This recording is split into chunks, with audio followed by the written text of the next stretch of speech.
नमस्कार दोस्तों, स्वागत है आप सभी का अपने परिवार द नॉलेज प्लाजा में।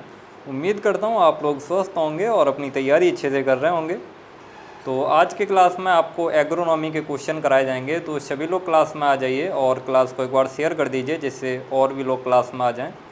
और कल का क्लास का PDF आप लोगों को प्रोवाइड कर दिया गया था। उम्मीद करता हूँ आप लोगों को मिल गया होगा PDF। जो लोग पेड ग्रुप में ज्वाइन हैं उन लोगों को PDF मिल गया होगा कल का, और आप लोगों ने उससे प्रैक्टिस की होगी। आप लोगों को आंसर शीट अलग से दे दिया जाता है, उसमें टिक करके नहीं दिए जाते हैं, जिससे आप लोग उससे प्रैक्टिस कर सकें। इसलिए आप लोगों को जैसे ही PDF मिलता है आप लोग उससे प्रैक्टिस करेंगे और आंसर्स को कहीं पे नोट कर लेंगे, उसके बाद आंसर शीट से आंसर मिला लेंगे। इसलिए आप लोगों को आंसर शीट अलग से दे दी जाती है।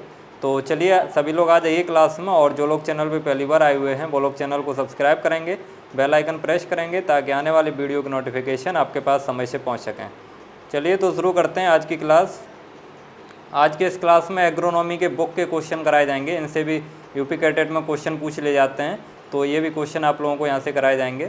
तो इसमें आपका जो ये आंसर शीट था उसमें कुछ क्वेश्चन के गलत आंसर दिए हुए थे, इसलिए हमने सोचा आप लोगों को ये भी क्वेश्चन करा दें, नहीं तो इनके आप लोग गलत आंसर याद कर लेंगे। इसके साथ साथ जो इम्पोर्टेंट चीज़ें होंगी वो भी आप लोगों को यहाँ पर बता दी जाएंगी। तो ये आज का फर्स्ट क्वेश्चन है। आप लोग थोड़ी क्वालिटी बढ़ा लीजिए क्योंकि इसमें थोड़ा वैसा है, तो थोड़ी क्वालिटी बढ़ा लीजिए, आप लोग बिल्कुल सही दिखने लगेगा। ये है आपका सस्य विज्ञान के पिता कौन है, father of agronomy. Father of agronomy कौन है, जल्दी आंसर करिए आप लोग। फादर ऑफ एग्रोनॉमी ये हैं पीट्रो डे क्रेसेंजी। कौन है, पीट्रो डे क्रेसेंजी। एग्रोनॉमी कैसा वर्ड है आपका, एग्रोनॉमी, तो एग्रोनॉमी जो है वो आपका ग्रीक वर्ड है। कैसा वर्ड है, ग्रीक वर्ड है। जिसके अंत में नॉमी आ जाए वो समझ लो ग्रीक वर्ड है। केवल दो अपवाद हैं आपके, माइक्रोबायोलॉजी और पोमोलॉजी। माइक्रोबायोलॉजी और पोमोलॉजी इनके अंत में लॉजी है, फिर भी ये कैसे वर्ड हैं, तो ये आपके लैटिन वर्ड हैं। बाकी सभी जितने में पीछे MY या नॉमी या लॉजी आ जाए तो ये सब आपके ग्रीक वर्ड हो जाते हैं। चलिए अब अगला क्वेश्चन देखते हैं। ये है आपका रिले क्रॉपिंग के लिए संस्तुत फसल चक्र है। रिले क्रॉपिंग के लिए कौन सा फसल चक्र है। रिले क्रॉपिंग होता क्या है, तो रिले क्रॉपिंग में हम एक ही निश्चित फील्ड में एक ही समय में 2 या 2 से ज़्यादा फसल लेते हैं।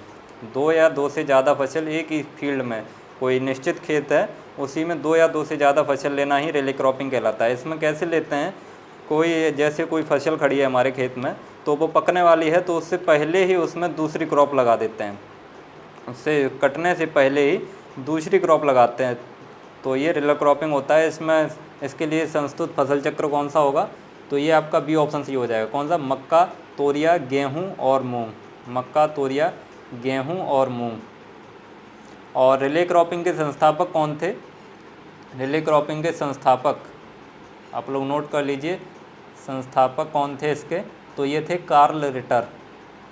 कार्ल रिटर ये इसके संस्थापक थे। चलिए अगला क्वेश्चन देखते हैं। ये आपका 150% फसल चक्र की शस्य सघनता है। तो फसल चक्र की सघनता कैसे निकालते हैं, तो सघनता के लिए एक फॉर्मूला होता है, जितनी फसलें हैं वो ऊपर लिख लेते हैं और उनके द्वारा जितना समय लिया जाता है वर्ष में, ऐसे 1 वर्ष लिखा है तो नीचे 1 लिख लेंगे, और 2 वर्ष में लेता है तो 2 लिख लेंगे, इंटू 100 कर देते हैं, तो 150% फसल चक्र सघनता निकालेंगे इसकी। ये आपका पहला है, इसकी फसल चक्र सघनता निकालिए, इसकी कितनी आएगी। तो मक्का और गेहूं है, तो मक्का और गेहूं ये है आपकी एक ही साल में ये दोनों तक पककर तैयार हो जाएंगी, तो इसकी फसल चक्र सघनता कितनी होगी, यानी कि 2 फसल हैं, इनको 1 साल लग रहा है तो नीचे 1 लिख लेंगे, इंटू कितना कर देंगे, इंटू 100 कर देंगे। यानी इसका फॉर्मूला क्या होता है, फसलों की संख्या अपॉन फसलों द्वारा लिया गया समय वर्ष में इंटू 100। तो यहाँ पे कितना आ जाएगा, ये 200% होगा, 200% होगा।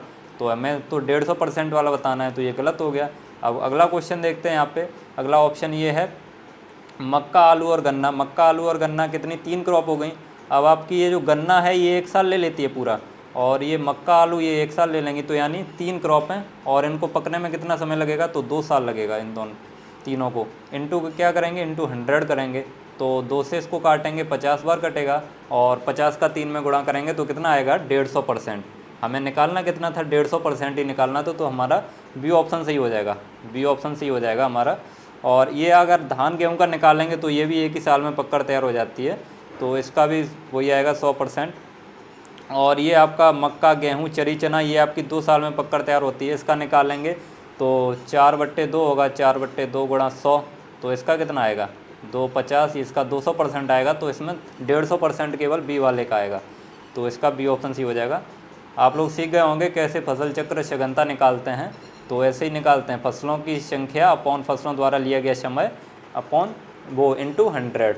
ये आप लोग फॉर्मूला कहीं पे नोट कर लीजिए, ऐसे क्वेश्चन पूछे जाएँ तो आप लोग कर सकते हैं। ये है आपका 200% फसल चक्र की शस्य सघनता है। ये आप लोग जल्दी से फटाफट आंसर कर दीजिए इसका सही आंसर क्या होगा, 200% फसल चक्र की शस्य सघनता क्या होगी, उसी फॉर्मूले से जल्दी लगाइए इसको और जल्दी से आंसर करिए इसका।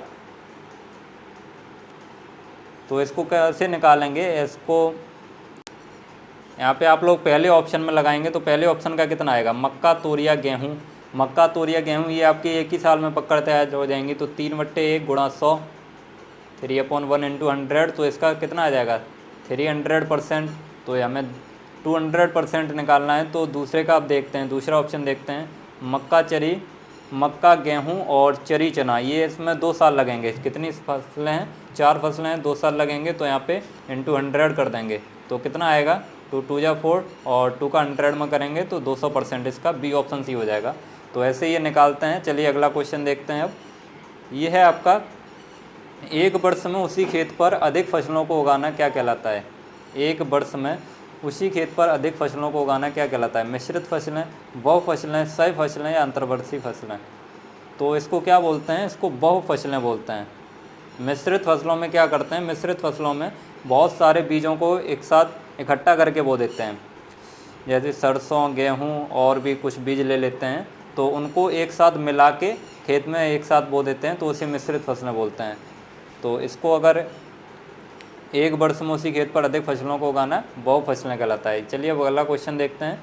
ये आपका 2 मुख्य फसलों के बीच में कम से कम समय में ली जाने वाली फसल कहलाती है। 2 मुख्य फसलों के बीच में कम समय में ली जाने वाली फसल क्या कहलाती है। जैसे कोई 2 मुख्य फसलें हैं, उसके बीच में कुछ समय बचता है, तो उसके बीच में हम कोई शॉर्ट टाइम वाली जो कम समय में पककर तैयार हो जाती है उस फसल को ले लें, तो इसको क्या बोलते हैं, तो इसको हम बोलते हैं अंतर्वर्ती फसल या कैच क्रॉप, अंतर्वर्ती फसल या catch crop, B option C हो जाएगा इसका। अगला क्वेश्चन देखिए यहाँ पे, ये आपका किस वर्ष कीट एवं पेस्ट नष्टीकरण एक्ट पारित हुआ। तो एक्ट जो है वो कब पारित हुआ था, आप लोग आंसर करिए जल्दी से। ये जो एक्ट है वो पारित तो हुआ था 1968 में, 1968 में ये पारित हो गया था। ये कीट एवं पेस्ट नष्टीकरण एक्ट 1968 में पारित हो गया था, लेकिन ये लागू कब हुआ था, लागू 1971 में हुआ था। तो यहाँ पे ये ऑप्शन नहीं दिया है, तो 1971 दिया है, इसको 1971 ही आप लोग सही कर लेंगे।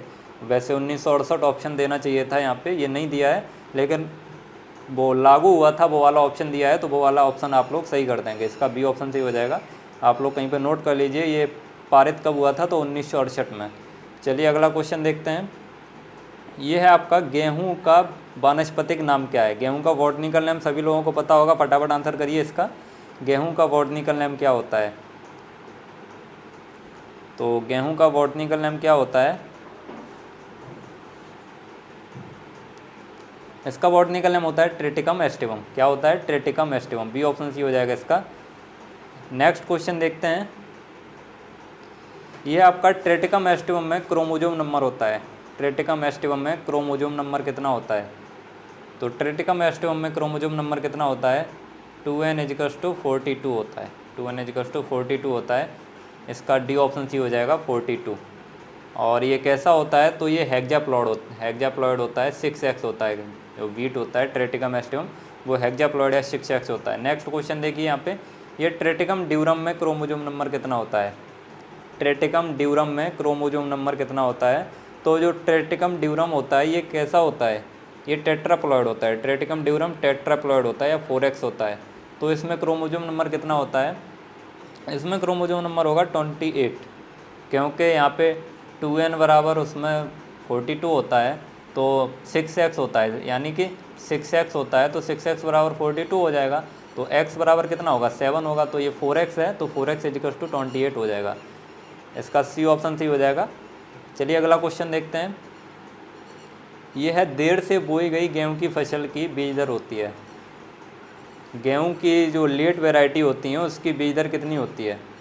100 kilogram per hectare, 125 kilogram, 80 kilogram या 180 किलोग्राम पर हेक्टेयर। तो सभी लोग जल्दी से आंसर करिए इसका। और आप लोग क्लास को शेयर नहीं किए हो, क्लास को शेयर कर दीजिए सभी लोग, जिससे और भी साथी क्लास में आ जाएं। तो इसका आंसर क्या हो जाएगा आपका?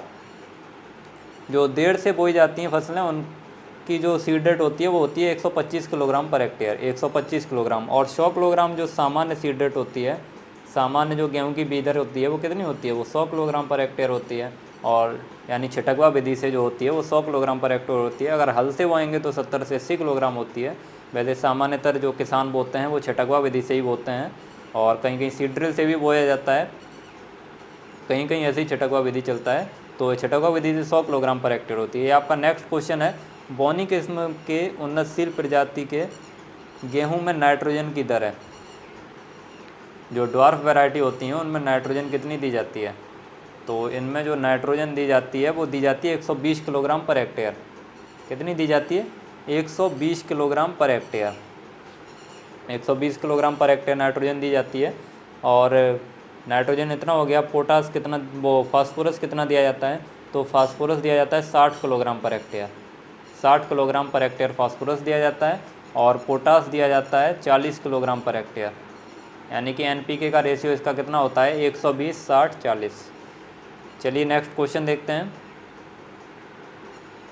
यह है आपका गेहूं में बीज लिप्त बीमारियों के नियंत्रण के लिए रसायन प्रयुक्त किया जाता है। गेहूं में बीज लिप्त बीमारियों के नियंत्रण के लिए कौन सा रसायन प्रयोग करते हैं? तो जो बीज लिप्त बीमारी होती हैं उनके नियंत्रण के लिए वावेस्टीन का यूज करते हैं। किसका यूज करते हैं? वावेस्टीन का यूज करते हैं। बी ऑप्शन सी हो जाएगा। अगला क्वेश्चन देखिए यहाँ पे। गेहूं के अंकुरण के लिए उपयुक्त तापमान है। गेहूं के अंकुरण के लिए उपयुक्त तापमान कितना होता है? यानी सीड जर्मिनेशन के लिए टेम्परेचर कितना होता है? तो ये होता है, सभी लोग आंसर करिए जल्दी से एक बार।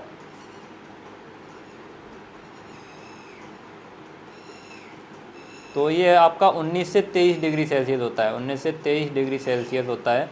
यहाँ पे कौन सा? यहाँ पे बी ऑप्शन सी हो जाएगा। 20 से 22 डिग्री सेल्सियस दिया है। तो जो ऑप्टिमम टेम्परेचर होता है वो होता है 19 से 23 डिग्री सेल्सियस। नेक्स्ट क्वेश्चन देखिए। ये है आपका गेहूं की सिंचाई की सबसे महत्वपूर्ण क्रांतिक अवस्था है। गेहूं की सिंचाई की सबसे महत्वपूर्ण क्रांतिक अवस्था कौन सी होती है? दाना बनने की अवस्था, ताजमूल या शिखर जड़ बनने की अवस्था, टेलरिंग या कल्ले फूटना। तो सबसे महत्वपूर्ण अवस्था जो होती है वो CRI स्टेज होती है। इसको हिंदी में ताजमूल या शिखर जड़ बनने की अवस्था बोलते हैं। CRI स्टेज जो होती है, इसका पूरा नाम क्या होता है? इसका पूरा नाम होता है क्राउन रूट इनिटिएशन। पूरा नाम होता है क्राउन रूट इनिटिएशन। इरिगेशन नहीं होता है, आई से इनिटिएशन होता है। ये जो होती है ये क्रांतिक अवस्था होती है सिंचाई करने पे। अगर इस पे सिंचाई नहीं करते हैं CRI स्टेज पे तो लगभग आधे से ज़्यादा उपज कम हो जाती है, लगभग आधी उपज रह जाती है अगर CRI स्टेज पे सिंचाई नहीं करते हैं। ये कितने दिन की अवस्था होती है? तो बुवाई के 21 से 25 दिन बाद, 21 से 25 दिन पे, बुवाई के 21 से 25 दिन। DAS का मतलब होता है डेज आफ्टर शोविंग, यानी कि बुवाई के 21 से 25 दिन बाद। चलिए अगला क्वेश्चन देखते हैं। और यह है उन्नत हलना फसल की जाती है। उन्नत हलना किस फसल की जाती है? धान की, गेहूं की, तो जौ की या मटर की? तो जो उन्नत हलना जो है वो गेहूं की वैरायटी है। किसकी वैरायटी है? गेहूं की वैरायटी है। इसको और किस नाम से जानते हैं उन्नत हलना को? K7903, K7903 के नाम से भी जानते हैं इसको। और ये जो है ये लेट वैरायटी है वीट की। ये जो है ये लेट वैरायटी है। कैसी वैरायटी है? लेट वैरायटी है। चलिए नेक्स्ट क्वेश्चन देखते हैं। यहाँ पे ये आपका दिया हुआ है पूसा गोल्ड फसल की, यानी पूसा गोल्ड किसकी वैरायटी है? जौ की, गेहूं की, धान की या ट्रिटिकेल की? तो पूसा गोल्ड भी आपकी गेहूं की वैरायटी है। पूसा गोल्ड किसकी वैरायटी है? गेहूं की वैरायटी है। बी ऑप्शन सी हो जाएगा इसका। अगला क्वेश्चन देखिए यहाँ पे। ट्रिटिकेल किसके संकरण से पैदा हुई है? ट्रिटिकेल जो है वो किसके हाइब्रिडाइजेशन से पैदा हुई है? तो ट्रिटिकेल जो है वो गेहूं और राई के क्रॉस से तैयार की गई थी। किसके क्रॉस से? गेहूं और राई के क्रॉस से। बी ऑप्शन सी हो जाएगा इसका। आप लोग इसके साथ साथ थ्योरी क्लासेस भी कंप्लीट करते चलिए। थ्योरी क्लासेस भी चैनल पे पड़ी हुई हैं, वहाँ पे अलग अलग सब्जेक्ट की अलग अलग प्लेलिस्ट बनी हुई है, तो वहाँ से जाके आप लोग सारी थ्योरी क्लासेस कंप्लीट कर सकते हैं। और एक वो यूपी कैटेट 2022 ऑल क्लासेस के नाम से प्लेलिस्ट बनी है, उसमें ये जितने भी क्वेश्चन कराए गए हैं वो सारे वीडियो के उसमें अपलोड कर दिए गए हैं। यानी यूपी कैटेट 2022 ऑल क्लासेस के नाम से एक प्लेलिस्ट बनी है, उसमें ये जितने भी क्वेश्चन कराए गए हैं वो सारे वीडियो अपलोड कर दिए गए हैं, तो वहाँ से वो सारे क्वेश्चन आप लोग तैयार करते चलिए। ये जो क्वेश्चन कराए जा रहे हैं ये बहुत ही इंपॉर्टेंट क्वेश्चन कराए जा रहे हैं, इनसे भी क्वेश्चन पूछ ले जाते हैं। ये एग्रोनॉमी की बुक के क्वेश्चन हैं, तो इनसे भी पूछ ले जाते हैं, तो हमने सोचा ये भी क्वेश्चन आप लोगों को करा दिए जाएँ, क्योंकि आपके ये जो आंसर शीट थी उसमें कुछ क्वेश्चन गलत दिए हुए थे, कुछ क्वेश्चन के आंसर गलत दिए हुए थे, तो इसलिए हमने सोचा कि इनको भी करा दें, नहीं तो आप लोग गलत याद कर लेंगे, और इनसे रिलेटेड जो ज़रूरी चीज़ें पूछी जा सकती हैं वो भी आप लोगों को बता दी जाएँ। तो चलिए ये आपका है, ये आपका हो गया। अब चलिए नेक्स्ट क्वेश्चन देखते हैं। और जो लोग चैनल पे पहली बार आए हुए हैं उन लोगों को बता दें कि यहाँ पे जो इसका PDF है वो आप लोगों को पेड ग्रुप पे प्रोवाइड किया जाता है। तो पहले तो आप लोग टेलीग्राम चैनल और व्हाट्सएप ग्रुप पे ज्वाइन हो जाइए, उसकी लिंक डिस्क्रिप्शन में दी हुई है। और जो लोग PDF लेना चाहते हैं या पेड ग्रुप में ज्वाइन होना चाहते हैं तो वो लोग ये नंबर नोट कर लेंगे 9720802028। ये टेलीग्राम नंबर है, इस पर आप लोगों को मैसेज करनी होगी यूपी कैटेट PDF 2022 लिखकर, तो आप लोगों को उस प्रोसेस के बारे में पता चल जाएगा कैसे आप लोगों को PDF दिया जाएगा और क्या क्या उसमें प्रोवाइड किया जाएगा, वो सारी प्रोसेस के बारे में आपको पता चल जाएगा। केवल आप लोगों को मैसेज करनी है, कॉल नहीं करनी है। और अगर वीडियो से रिलेटेड कोई दिक्कत है तो आप लोग कमेंट सेक्शन में कमेंट कर सकते हैं, वहाँ से आप लोगों को रिप्लाई मिल जाएगा। तो चलिए अब आपका ये क्वेश्चन देखते हैं, ट्रिटिकल किसके संकरण से पैदा हुई है, तो ये तो हो गया था। नेक्स्ट है फेलेरिस माइनर किस फसल में उगता है, तो फेलेरिस माइनर क्या है, फेलेरिस माइनर को क्या बोलते हैं, तो ये गेहूं का मामा है, गेहूं का मामा, इसका साइंटिफिक नेम है फेलेरिस माइनर, गेहूं का मामा। तो गेहूं का मामा ये किस में उगेगा, सीधी सी बात है गेहूं में उगेगा। तो इसको नकलची खरपतवार भी बोलते हैं, क्योंकि गेहूं के ही जैसा होता है, तो इसको नकलची खरपतवार भी बोलते हैं। चलिए अगला क्वेश्चन देखते हैं। ये गेहूं सा खरपतवार का नियंत्रण किया जाता है, ये फेलेरिस माइनर को गेहूं शाह के नाम से भी जानते हैं। गेहूं शाह, गुल्ली डंडा, नकलची खरपतवार, गेहूं का मामा, कई नाम है इसके, तो इन सारे नाम से इसको जानते हैं। तो इसके नियंत्रण के लिए किसका यूज करते हैं, तो इसके नियंत्रण के लिए फ़िलहाल में जो यूज करते हैं वो पेंडीमेथिलीन का यूज करते हैं, वो सल्फोसल्फ्यूरान का यूज करते हैं, सॉरी सल्फोसल्फ्यूरान का यूज करते हैं, सल्फोसल्फ्यूरान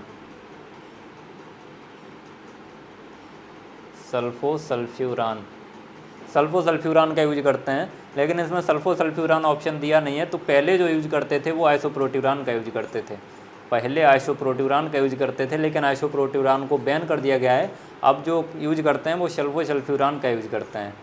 तो यहाँ पे सल्फोसल्फ्यूरान ऑप्शन नहीं दिया है, तो आप लोग बी ऑप्शन सही करेंगे इसका। चलिए नेक्स्ट क्वेश्चन देखते हैं। और 2,4-D का प्रयोग कब करते हैं, तो जो चौड़ी पत्ती वाले खरपतवार होते हैं उनके नियंत्रण के लिए 2,4-D का प्रयोग करते हैं। जैसे गेहूं के खेत में अगर सरसों का पौधा उगाता है तो इसे नियंत्रित करने के लिए 2,4-D का प्रयोग करेंगे। यह है आपका गेहूं में करनाल वंट होता है, गेहूं में करनाल वंट किसके द्वारा होता है, करनाल वंट एक डिजीज़ है, गेहूं में लगती है, ये किसके द्वारा लगती है, तो आप लोग आंसर करिए जल्दी से। तो ये जो डिजीज़ है ये फंगस के द्वारा लगती है या फफूंदी के द्वारा, सी ऑप्शन सी हो जाएगा इसका। नेक्स्ट क्वेश्चन देखिए यहाँ पे, ये है गेहूं का गेहूंशा बीमारी होती है, गेहूं की गेहूंशा बीमारी किस, वो सेहूं रोग, गेहूंशा नहीं सॉरी सेहूं रोग किसके द्वारा होता है, सेहूं रोग को ईयर कोकिल बोलते हैं, year Kokil disease of wheat किसके द्वारा होता है, तो ये होता है निमेटोड के द्वारा, nematode plus bacteria, nematode plus bacteria, nematode plus bacteria से होता है। अगर आप लोगों को ऐसे यहाँ पे पहले में वो बैक्टीरिया दिया है, तीसरे में निमेटोड दिया है, और कहीं पे आपको ऑप्शन मिलता है ए एंड सी बोथ, तो आप लोग ए एंड सी बोथ करेंगे, ए एंड सी बोथ करेंगे। और अगर ऐसा ही मिलता है जैसे यहाँ पे ऑप्शन दिए हुए हैं, बोथ नहीं लिखा है, तो आप लोग निमेटोड ही सही करेंगे, बैक्टीरिया नहीं निमेटोड ही सही करेंगे। और अगर कहीं पे बोथ मिलता है तो आप लोग बोथ सही करेंगे। चलिए नेक्स्ट क्वेश्चन देखते हैं। ये है आपका गेहूं की कंबाइन कटाई के बाद छूटे तने का क्या करना चाहिए। गेहूं की कंबाइन से कटाई करते हैं तो जो तना बच जाता है उसका क्या करना चाहिए, हंसिए से काट देना चाहिए, जला देना चाहिए, ज़मीन में पलट देना चाहिए, या यथावत छोड़ देना चाहिए। तो आप लोग दिमाग लगाइए कि क्या करना चाहिए और सही आंसर करिए जल्दी से इसका। जो कंबाइन के द्वारा गेहूं की कटाई करते हैं, फिर जो तना उसमें बच जाता है उसका क्या करना चाहिए, तो उसका क्या करना चाहिए, ज़मीन में पलट देना चाहिए, ज़मीन में पलट देना चाहिए। क्यों पलट देना चाहिए, ताकि वो डिकम्पोज हो जाए, डिकम्पोज होगा तो उससे हमें वो ऑर्गेनिक मैटर मिल जाएगा, इसलिए उसको ज़मीन में पलट देना चाहिए। सी ऑप्शन सही हो जाएगा इसका। अगला क्वेश्चन देखते हैं, ये है चूहा नियंत्रण हेतु दवा प्रयोग की जाती है। चूहा नियंत्रण के लिए कौन सी दवा प्रयोग करते हैं, zinc phosphate, zinc sulphate, zinc phosphide या जिंक कार्बोनेट। तो चूहे को नियंत्रण करने के लिए जिंक फॉस्फाइड का यूज करते हैं। किसका यूज करते हैं, जिंक फॉस्फाइड का यूज करते हैं। सी ऑप्शन सही हो जाएगा इसका। नेक्स्ट क्वेश्चन देखिए यहाँ पे, ये है गेहूं की असिंचित अवस्था में बोई जाने वाली जाति है। गेहूं की असिंचित अवस्था में बोई जाने वाली जाति है। तो असिंचित अवस्था में कौन सी वैरायटी बोलते हैं, C306, C306, इसका सी ऑप्शन सही हो जाएगा। अगला क्वेश्चन देखिए, आप लोगों ने क्लास को लाइक नहीं किया है, कृपया लाइक कर दीजिए क्लास को, और सभी लोग क्लास को शेयर कर दीजिए, जिससे और भी साथी क्लास में आ जाएं और भी लोगों को पता चल सके कि यहाँ पे यूपी के टेट की प्रैक्टिस कराई जा रही है और थ्योरी क्लासेस तो यहाँ पे कराई दी गई हैं। आप लोगों के लिए बहुत सारा कंटेंट यहाँ पे करा दिया गया है। जो लोग नए जुड़े हैं उन लोगों को बता दें कि यहाँ पे ये जो डेली क्वेश्चन कराए जाते हैं, इनकी जो यूपी कैटेट 2022 ऑल क्लासेस के नाम से एक प्लेलिस्ट बनी हुई है, उसमें ये सारे वीडियो अपलोड कर दिए गए हैं। तो वहाँ से आप लोग ये सारे क्लासेस को तैयार कर सकते हैं और एक भी क्वेश्चन मिस नहीं होना चाहिए, क्योंकि यहाँ पे जो क्वेश्चन कराए जाते हैं वो बहुत ही इंपॉर्टेंट क्वेश्चन कराए जाते हैं। इनसे हमने सोचा कि यूपी कैट ये जो एग्रोनॉमी की बुक के क्वेश्चन आज कराए जा रहे हैं, तो इससे भी क्वेश्चन पूछ लिए जाते हैं, तो हमने सोचा ये भी क्वेश्चन आप लोगों को करा दिए जाएँ, तो इसलिए क्वेश्चन आप लोगों को कराए जा रहे हैं। तो आप लोग क्लास को लाइक कर दिया करिए और ज़्यादा से ज़्यादा लोगों तक शेयर कर दिया करिए। यह है आपका एल्यूमिनियम फॉस्फाइड का व्यापारिक नाम है। एल्यूमिनियम फॉस्फाइड का ट्रेड नेम क्या है, व्यापारिक नाम को ट्रेड नेम बोलते हैं। तो इसका ट्रेड नेम क्या होता है, इसका ट्रेड नेम होता है सल्फास। क्या होता है, सल्फास। सी ऑप्शन सी हो जाएगा इसका। नेक्स्ट क्वेश्चन देखिए, ये है आपका ट्रिटिकम एस्टिवम पादप है। ट्रिटिकम एस्टिवम पादप कैसा है, अगुणित, द्विगुणित, हेक्साप्लॉइड या चतुर्गुणित। तो मैंने ये आपको आज की क्लास में बताया है, पिछले कोई क्वेश्चन था ऐसा, तो इस क्वेश्चन में मैंने आप लोगों को बताया है। तो आप सभी लोगों का इसका आंसर सही आना चाहिए। ट्रिटिकम एस्टिवम कैसा पादप है, आप लोग अगर ध्यान से क्लास को देखते होंगे तो बिल्कुल सही आंसर करेंगे। तो सभी लोग फटाफट आंसर कर दीजिए, इसका ट्रिटिकम एस्टिवम पादप है। तो ये कैसा है आपका, ये हेक्साप्लॉइड है। हेक्साप्लॉइड यानी 6x, यानी 6x है ये। इसमें 2n बराबर कितना होता है, 2n बराबर 42 होता है, 2n बराबर 42 होता है। ये 6x है, हेक्साप्लॉइड है, तो हेक्साप्लॉइड का मतलब 6x होता है। तो इसमें बेसिक क्रोमोजोम अगर पूछा जाए कि गेहूं में बेसिक क्रोमोजोम यानी ट्रिटिकम एस्टिवम में बेसिक क्रोमोजोम कितना होगा, तो बेसिक क्रोमोजोम क्या होता है, बेसिक क्रोमोजोम x होता है। बेसिक क्रोमोजोम x होता है। तो x इक्वल्स टू क्या होगा, x इक्वल्स टू हो जाएगा 42 में 6 का डिवाइड कर देंगे तो x इक्वल्स टू आपका निकल आएगा 7। तो बेसिक क्रोमोजोम इसमें कितना होता है, बेसिक क्रोमोजोम 7 होता है। तो आप लोग याद कर लेंगे कि गेहूं में बेसिक क्रोमोजोम नंबर की संख्या कितनी होती है, तो 7। चलिए अगला क्वेश्चन देखते हैं। ये है आपका सामान्य विधि द्वारा रोपित धान की पौध की उम्र है। सामान्य विधि द्वारा रोपित धान की पौध की उम्र होती है। तो सामान्य विधि द्वारा जो धान की रोपाई करते हैं उसकी पौध की उम्र कितनी होती है, ये होती है 21 से 25 दिन। 21 से 25 दिन। 21 से 25 दिन के बाद आपकी जो पौध होती है वो ट्रांसप्लांटिंग के लिए तैयार हो जाती है। इम्पोर्टेंट क्वेश्चन है, पूछा जाता है, तो आप लोग इसको अच्छे से तैयार कर लेंगे। ये है आपका संकर धान की बीज दर प्रति हेक्टेयर है। संकर धान की बीज दर, तो संकर धान की बीज दर कितनी होती है, ये होती है 15 kilogram per hectare. 15 kilogram per hectare, D option C हो जाएगा इसका। नेक्स्ट क्वेश्चन देखिए, ये खैरा बीमारी निम्नलिखित में से किस फसल में लगती है। तो खैरा बीमारी बहुत ही पॉपुलर बीमारी है और बहुत ही पूछी जाती है यूपी कैटेट के एग्ज़ाम में। तो आप सभी लोग आंसर कर दीजिए फटाफट, खैरा रोग किस में लगता है। तो जो खैरा डिजीज़ है वो आपका लगता है धान में। खैरा रोग है, धान में लगता है। ये किसकी कमी से होता है, तो जिंक की कमी से होता है। जिंक की कमी से होता है। नेक्स्ट क्वेश्चन देखिए, नेक्स्ट क्वेश्चन यही आपका आ गया है, धान में खैरा रोग किस तत्व की कमी से होता है? तो ये जिंक की कमी से होता है। बी ऑप्शन सी हो जाएगा इसका। इसके नियंत्रण के लिए जिंक सल्फेट का यूज करते हैं। ये है आपका, देश में कृषि फसलों में अग्रणी राज्य व फसलों के जोड़े प्रस्तुत होते हैं। गलत जोड़ा इंगित करिए, यानी चाय का सर्वाधिक उत्पादन कहाँ पे होता है? तो चाय का सर्वाधिक उत्पादन असम में होता है, बिल्कुल सही है। गन्ने का उत्तर प्रदेश में होता है, ये भी सही है। जूट का पश्चिम बंगाल में होता है, ये भी सही है। लेकिन चावल का बिहार गलत दिखा रहा है यहाँ पे। चावल का सर्वाधिक उत्पादन कहाँ पे होता है? तो पश्चिम बंगाल में ही होता है। पश्चिम बंगाल या वेस्ट बंगाल में चावल का सर्वाधिक उत्पादन होता है। तो इसमें गलत जोड़ा बताना है, तो इसका बी ऑप्शन गलत हो जाएगा, यानी बी ऑप्शन राइट हो जाएगा। चलिए अगला क्वेश्चन देखते हैं। यह है आपका, पूसा 1121 किस फसल की जाती है? पूसा 1121 किस फसल की जाती है? गेहूं की, धान की, जौ की या मक्का की? तो ये पूसा 1121 किस फसल की जाती है? तो पूसा 1121 आपकी धान की वैरायटी है। किसकी वैरायटी है? धान की वैरायटी, और ये बासमती धान की वैरायटी है। बासमती धान,